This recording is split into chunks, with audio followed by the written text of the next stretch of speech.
자, 이번 시간은 주택자금 소득공제 두 번째 파트로 주택 저당차입금 이자 상환액에 대해서 살펴보도록 하겠습니다.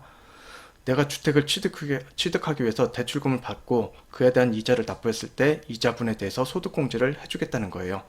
공제 요건 볼게요. 12월 31일 현재 무주택 또는 1주택 근로자.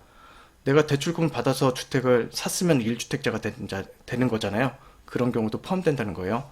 그리고 기준시가 5억 원 이하 주택을 취득한 경우, 그러니까 기준시가가 높은 비싼 주택을 취득했으면 적용이 안 되고 기준시가 5억 원 이하 주택을 취득했을 때만 적용이 됩니다. 그리고 이자 상환액 전액에 대해서 공제가 가능해요. 물론 뒤에서 설명드리겠지만 주택자금 소득공제 통합한도가 있거든요. 거기에 한도가 적용될 수는 있어요. 자, 근로자 요건 볼게요. 근로자 요건 12월 30일 현재 세대주인 근로자여야 돼요. 자, 이 세대주가 1주택을 가지고 있다. 공제 가능하죠. 이건 거주 여부 불문하고 공제 가능해요. 내가 주택을 취득해가지고 얘를 임대 주고 있다고 해도 공제가 가능한 거예요. 12월 30일 때 세대주인 근로자인데 2주택 이상. 내가 2주택 이상 가지고 있으면 공제가 불가능해요. 자, 세대주가 주택자금 공제를 받지 않은 세대원인 근로자. 자, 남편이 근로자가 아니에요. 근데 세대원, 아내가 근로자예요. 그러면 남편이 대출을 받아가지고 거기에 대한 이자를 납부한 거에 대해서 아내가 받을 수 있느냐? 받을 수 있다는 거예요. 단, 실거주한 경우만 공제가 가능해요. 집을 사서 임대 주면 안 되고 나와 남편이 거기에서 거주한 경우만 공제가 가능합니다. 그러면 여기는 무주택이거나 1주택 근로자가 가능하다고 했는데 그 주택수 계산할 때 어떤 거는 제외하고 어떤 거는 포함해야 되는지 살펴볼게요. 공동주택, 공동상속주택, 무허가주택, 세대원 소유주택, 사업용 판매 목적 주택 이런 것들은 주택수 판단할 때 포함을 하고요. 오피스텔은 제외가 돼요. 그래서 내가 오피스텔 하나 있고 이번에 주택을 취득하기 위해서 대출을 받았다. 그건 가능하다는 얘기예요. 차입금 요건 볼게요. 채무자가 당해 저당권 설정된 주택의 소유자일 것. 주택 소유 이전권 등기로부터 3개월 이내에 차입할 것. 늦게 차입하지 말고 3개월 이내에 차입을 해야 됩니다. 주택과 차입금 명의에 따른 공제여부 판단해 볼게요. 주택은 근로자로 돼 있고 근로자를 남편이라고 볼게요. 주택이 남편 명의로 돼 있고 차입금도 남편 명의다. 그럼 공제 가능하겠죠, 당연히. 자, 주택은 남편이고 차입은 배우자다, 아내이다. 이럴 때는 공제가 불가능해요. 그러니까 주택과 명의와 차입금 명의가 동일해야 돼요.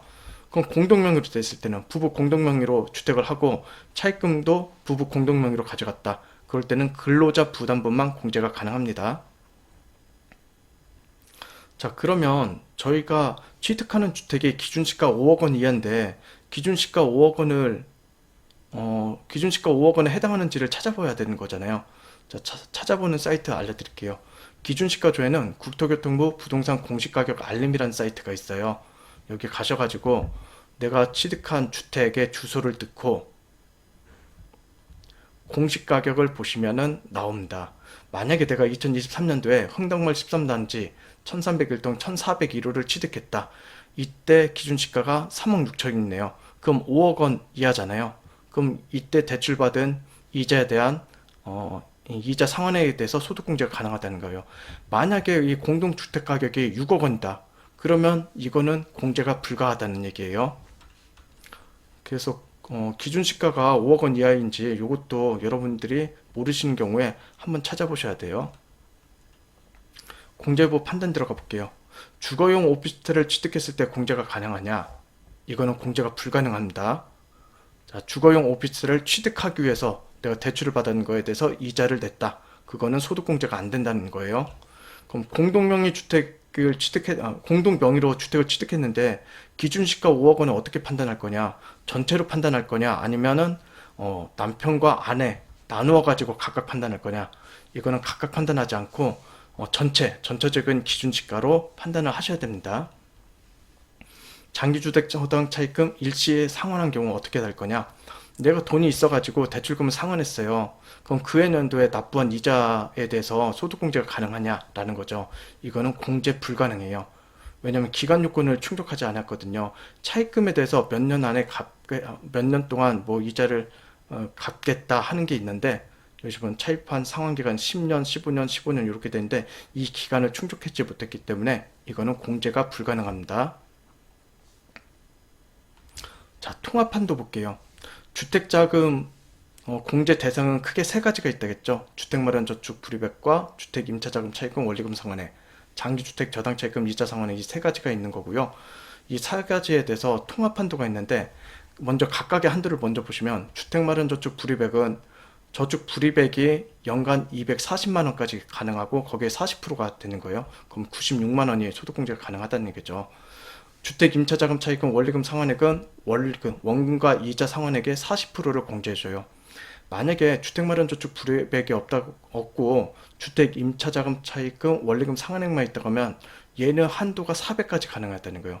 작년은 300이었는데 올해 개정돼서 400까지 가능하다는 얘기입니다.